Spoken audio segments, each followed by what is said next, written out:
जिस दौर के वो हैं उस दौर का फिक्शन उनको ज्यादा अट्रैक्ट करता था। तकसीम के पस मंजर में लिखा हुआ जो अदब है, मंटो, क्रिशन, क्रिशन बड़ा पसंद था वालद साहब को। अच्छा।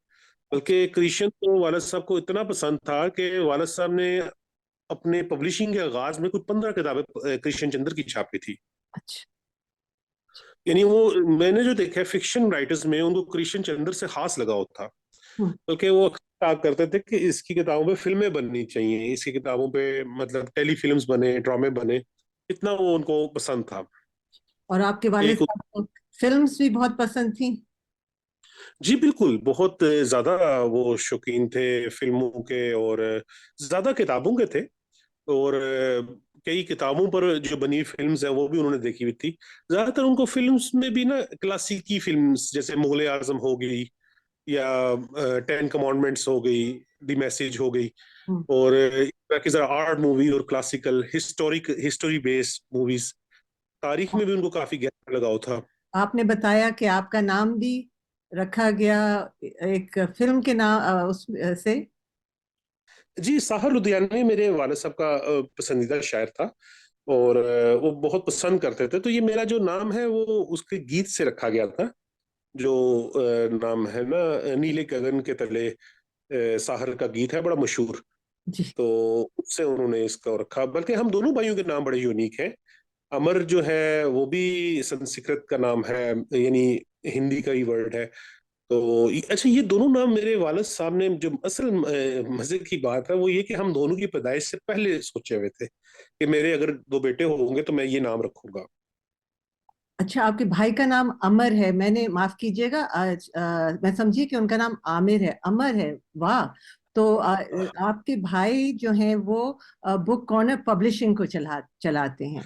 जी बिल्कुल, ये इस वक्त जितनी पब्लिशिंग हो रही है ये अमर ही देखते हैं, प्रिंटिंग का शोबा भी और पब्लिशिंग का शोबा भी। असल हमारे पास ना मैम दो तरह से किताबें छपती हैं। एक तो होता है ना कि हम खुद अपने इदारे से पब्लिश करें किताबें, जो जिन राइटर्स को हम अपने प्लेटफॉर्म से शाया कर रहे हैं। एक होता है कि कई लोग हमसे किताबें छपवाने के लिए भी रब्ता करते हैं। यानी लोग, इसको हम कहते हैं प्रिंट ऑन डिमांड, यानी बेसिकली लोग जो है ना अपनी फरमाइश पे किताबें हमसे छपवाते हैं। हमारा प्रिंटिंग का भी काफी काम है, तो कई किताबें क्लाइंट्स हमसे छपवाते हैं। अच्छा। तो ये sort of vanity press, print on demand भी आप करते हैं? और आप? नहीं, हमारा देखिए प्रिंट ऑन डिमांड ऐसे में एक तो वो होता है ना जो थोड़ी किताबें शाया करते हैं, 40-50 किताबें, हम वो नहीं करते। हमारी मिनिमम क्वांटिटी 500 होती है, यानी हम 500 से नीचे किताब नहीं छापते। तो बल्कि पहले तो हम हजार हजार किताबें छापते थे। आजकल क्योंकि आपको पता है ना पेपर का क्राइसिस कुछ इस आजकल की बात नहीं, बल्कि पिछले 3 साल से ये मसला चल रहा है कि जब से कोविड के बाद ना पेपर की प्राइस बड़ी तेजी से बढ़ी है। तो बल्कि बढ़ती ही चली जा रही है, यानी कहीं फुल स्टॉप भी नहीं लग रहा है इसको। तो हमने फिर हजार हजार से 500-500 किताबें शाया करने लग गए हैं। वेल, जो पेपर तो इम्पोर्टेड है ना, तो वो तो फिर प्राइस तो हमारी तमाम हमारी। किताबों में इम्पोर्ट पेपर यूज होता है, हम लोकल पेपर यूज ही नहीं करते, क्योंकि और लोकल पेपर में कई मसाइल हैं, उनकी बाइंडिंग खूबसूरत नहीं होती, प्लस उसका वजन बढ़ जाता है किताब का। हमारी किताबें तो ज्यादातर जाती भी ऑनलाइन है ना, यानी हमारी जो फरोख्त की जो बड़ी परसेंटेज है वो तो ऑनलाइन किताबें फरोख्त होती हैं, जी। या बुक फेयर्स पे फरोख्त होती हैं। हमारे बुक फेयर्स भी मुख्तलिफ शहरों में जी। मुनक्किद होते रहते हैं। जी। तो आपकी जो किताबें जो ऑनलाइन बिकती हैं, अगर आप बताएं मुझे कि ये ज्यादातर पाकिस्तान के अंदर आपकी सेल है या बाहर भी जाती हैं आपकी किताबें? मुझे साहब बाहर भी जाती हैं हमारी किताबें, तो इंडिया बहुत जाती थी जब तक ये आपस में दोनों मुल्कों का ट्रेड हो रहा था। हम जी। पोस्ट के जरिए किताबें इंडिया भी भेजते थे, बल्कि वहां से मंगवाते भी थे। कई राइटर्स इंडिया के हमसे बरह रास्त किताबें मंगवाते थे, बड़े बड़े नाम हैं उनमें, जी। जिनको हम बरह रास्त किताबें हिंदुस्तान में भिजवाते थे। तो अब तो खैर अब पता ना हम पोस्ट नहीं कर सकते, पिछले 4-5 साल से ये इश्यूज हैं कि ना इंडिया से यहाँ आ सकती है किताब, ना पाकिस्तान से इंडिया जा सकती है। तो हम क्योंकि उर्दू रीडर वहाँ बहुत ज्यादा है, तो काफी लोग हमसे बरह रास्त किताबें मंगवाया करते थे। अभी ये है कि दीगर ममालिक में भी बहुत किताबें जा रही हैं, जैसे बरतानिया में, अमेरिका में, कनाडा में, ऑस्ट्रेलिया में, मुख्तलिफ ममालिक में किताबें जाती रहती हैं। मगर जो हायर परसेंटेज है वो पाकिस्तान की है, क्योंकि पाकिस्तान के अंदर डिलीवरी कॉस्ट कम है।